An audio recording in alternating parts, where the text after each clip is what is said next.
North Delta. Thank you, Mr. Speaker. I want to say it's a privilege to rise today. It always is a privilege to rise in the House. And I wish today I didn't have to be speaking on this issue. I look back to what we did just quite recently in Parliament, when there was a piece of legislation that was passed that addressed in a very comprehensive way the refugee issues. And now I see a bill before me, and it really puzzled me, and that this bill actually came under public safety. And, you know, it's like, since when have we started to take a look at immigration and citizenship issues as issues of public safety?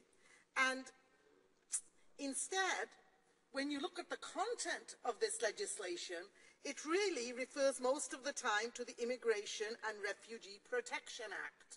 So I believe, number one, that it's the wrong minister that has presented this bill, and this bill needs to be addressed under the immigration issue. The other thing I want to sort of comment on at this time is my other colleagues have made some wonderful points about the 5 years that a person would have to wait to get any papers before they could travel. Up to a year, let's say, waiting to see what kind of a designation they're going to get. Up to a year, that's a long time. And after that, it could be another 5 years. And if they don't happen to report on the right date, it could actually be lengthened to 6 years. So now we're looking at 7 years before they can apply for residency. And I just want us to take a look at the human element of this. We all have families, and we all value our families and our safety and security.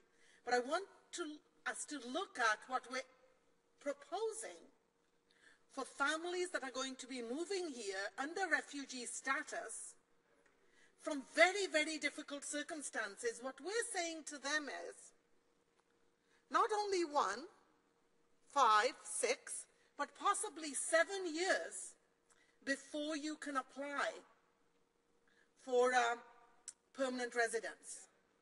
That means that many years when you have no travel documents and you have no status. It also brings to my mind, I will tell you, a young woman that I have been dealing with, who is a refugee from Somalia, who moved to Canada about 4.5 years ago. She brought 3 of her children with her, and one of her children she left behind with her mother because the child was still a toddler, 2 years old, because she thought that when I get to Canada, I want to be able to work. And who will look after the 2-year-old? Now the mother is elderly, and she has applied for this child to join her. The child is now 8 years old. 8 years old.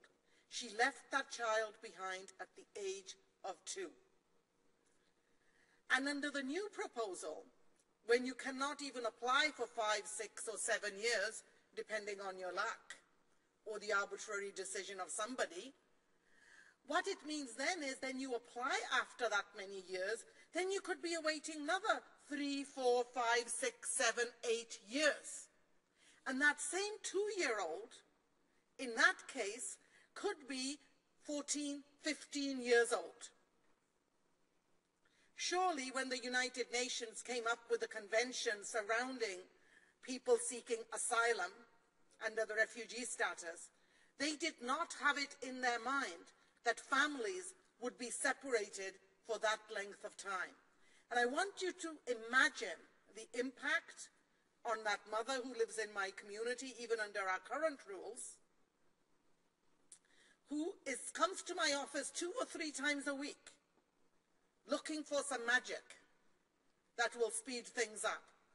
So I want us to always remember that when we pass legislation sitting in this very august house, that it has a real impact on families. And it will have an impact on those families, individuals moving to this country. And what message do we send around the world? There was a time in my youth when I traveled around Europe, people used to want to wear the Canadian flag. Used to be so, Americans traveled with the Canadian flag. And they used to say, I used to ask them, why do you carry a Canadian flag? You're American. I hadn't moved to Canada at that time, and I was interested. And they said, you know what? Because Canada is held in such high esteem. I would say that if we start taking these kind of steps in which we create two levels of refugee status, and then we are seen as separating families for 5, 10, 12 years, very soon Canada's image internationally will be tarnished. We see ourselves, and we are, as a nation, compassionate and caring. We give a great deal of attention and forethought to humanitarian needs. And I would say that the essence of this bill is not humanitarian. It has very little compassion built into it. This morning, I heard my colleague from across the aisle speak very, very eloquently about the need to punish the smugglers.